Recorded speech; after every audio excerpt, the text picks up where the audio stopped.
Ton système musculaire est tel un mécanisme complexe où chaque pièce joue un rôle essentiel. Lorsqu'une pièce se brise... Attends, tu viens de bâiller? J'espère que ce n'était pas en réaction à mes talents oratoires. Mais je peux te dire ceci. Même quelque chose d'aussi banal qu'un bâillement est le résultat de l'effort conjoint de plusieurs muscles de la poitrine, du diaphragme, du larynx dans la gorge et du palais dans la bouche. Les muscles sont des tissus mous composés de nombreuses fibres extensibles. Nous en avons plus de 600 dans notre corps et ils nous aident à bouger, à maintenir notre posture, à respirer, à digérer, à enfiler une aiguille, à prendre des selfies avec nos téléphones et bien d'autres choses encore. Il est temps de prendre un petit café. Et maintenant que tu attrapes ta tasse, tu engages plusieurs groupes de muscles. Voyons comment cela fonctionne à l'intérieur. Tout d'abord, nous avons les muscles du bras, comme le biceps. Le coude doit se plier, et les biceps y contribuent. Il y a également des muscles auxiliaires, dans ce cas-ci, le triceps du côté opposé du bras. Ils se détendent et s'allongent pour permettre la flexion, comme ceci. Pour que les mouvements restent fluides et maîtrisés, tu dois engager les muscles stabilisateurs. La coiffe des rotateurs, dans ton épaule, peut t'y aider. Elle maintiendra ton articulation stable et ne la laissera pas trembler pendant que tu tends la main vers ton café. Et ce n'est pas tout. Les muscles de l'avant-bras aident le biceps à fléchir le poignet, ce qui permet à ta main d'atteindre la tasse sans encombre. Maintenant, tu peux enfin savourer ta boisson. Il existe 3 types de muscles dans le corps. Les muscles squelettiques, les muscles lisses et les muscles cardiaques. Les muscles squelettiques sont rattachés aux os par des tendons. Ce sont des fibres constituées de tissus résistants. Les muscles squelettiques sont responsables des mouvements volontaires. Ce sont par ailleurs les seuls types de muscles que tu peux contrôler pour mettre en mouvement des zones spécifiques de ton corps. Ainsi, lorsque tu contractes un muscle squelettique, tu peux bouger tes membres, courir ou soulever des poids. Ce type de muscle représente 40 à 50% du poids total de ton corps. Les muscles lisses peuplent divers organes et systèmes de notre corps. Ils tapissent les parois des organes du système digestif, du système respiratoire, du système cardiovasculaire, du système reproducteur, etc. Ils ont un aspect lisse, non strié, d'où ce nom de muscles lisses. On ne peut pas contrôler consciemment leurs mouvements. Chaque cellule d'un muscle lisse est arrondie en son centre et effilée sur les côtés. Elles sont liées à d'autres cellules voisines et forment un réseau en forme de maille qui leur permet de se contracter à l'unisson. Grâce à ce mouvement coordonné, certains processus importants de notre corps fonctionnent sans heurts.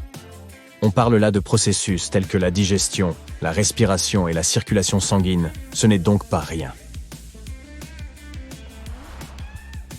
Les muscles cardiaques sont assez tatillons sur leur logis. Ils ne résident que dans le cœur. Et il n'y a qu'un seul muscle cardiaque par être humain. Son nom est le myocarde. Celui-ci ressemble beaucoup au muscle squelettique.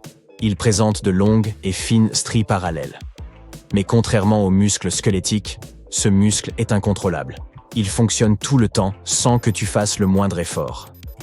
Les muscles épais du cœur se contractent pour pomper le sang et se relâchent, pour le laisser circuler après qu'il ait parcouru le corps.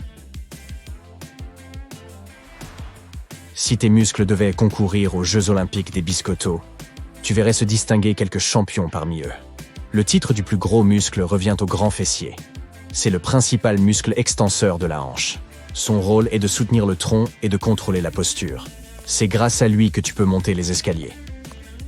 Le plus petit muscle de ton corps est confortablement logé dans ton oreille interne. Il est relié au tympan et stabilise le plus petit os du corps, qui se trouve également à l'intérieur de l'oreille. La médaille du muscle le plus puissant revient au masséter. Ce petit bonhomme est le muscle de ta mâchoire. Mais ne te fie pas à sa taille. Il peut rabattre tes dents avec une force équivalente à 90 kg de pression au niveau des molaires. Le plus grand travailleur parmi tes muscles est le cœur. Et oui, ton palpitant est à la fois un muscle et un organe. Un organe musculaire, autrement dit.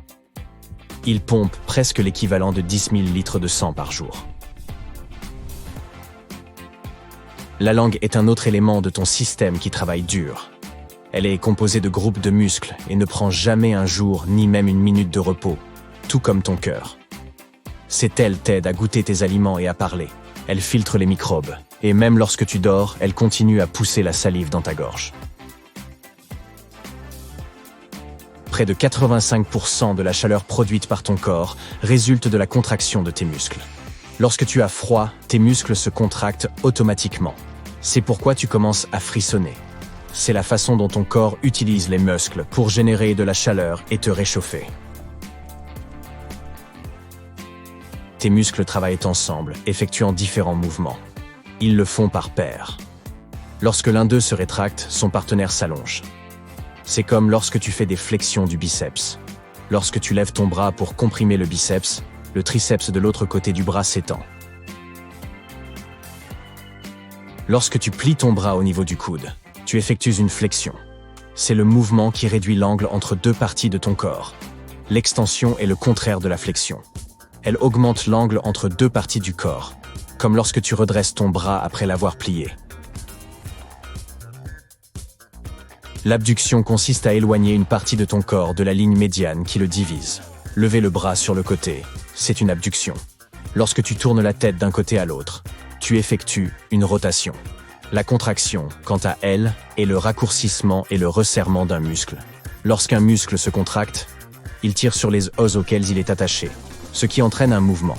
Ainsi, lorsque tu plies le genou, les muscles de ta cuisse se contractent pour en rapprocher ton mollet. Et maintenant, mon préféré, la relaxation. Un muscle revient à son état de repos après s'être contracté. On a l'impression qu'ils sont capables de tout, mais les muscles ne peuvent pas pousser d'objets.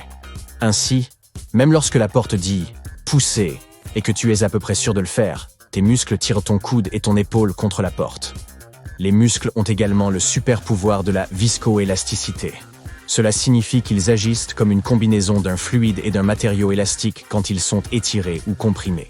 Lorsque tu pousses ou tires sur un muscle, il peut résister aux changements de forme comme le ferait un liquide visqueux ou revenir à sa forme initiale comme un élastique. La façon dont les muscles réagissent aux différentes forces dépend de la rapidité avec laquelle celles-ci sont appliquées.